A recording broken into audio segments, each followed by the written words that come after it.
अस्सलाम वालेकुम। SM news के साथ मैं हूं सैयद मुकद्दर रज़ा। SM न्यूज़ स्टूडियो में खुशामदीद। खबरों के सिलसिले को मजीद आगे बढ़ाते हुए खबर शामिल करते हैं चिश्तियाँ से।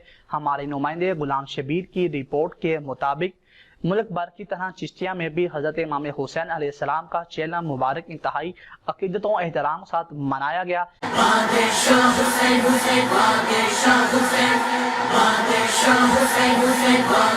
चेलम के जुलूस में हजारों की तादाद में ज़ायरीन ने शिरकत की और नुहाखानी भी की। जुलूस अपने रवायती रोड से होता हुआ मरकजी इमाम बारगाह पर जाकर इख्तिताम पजीर हुआ। DSP गुल हसन खान की सरबराही में जुलूस के चारों सिक्योरिटी के फुल प्रूफ इंतजाम किए गए हैं। Punjab police, elite force, rescue 112, महकमा सेहत, वापडा, सिविल डिफेंस ने अपनी ड्यूटी पूरी जिम्मेदारी के साथ सर अंजाम दी। इस मौका पर DSP गुल हसन ने मीडिया से बातचीत करते हुए कहा कि जुलूस को इख्तिताम पजीर करवाने में आवाम हमारा साथ दे।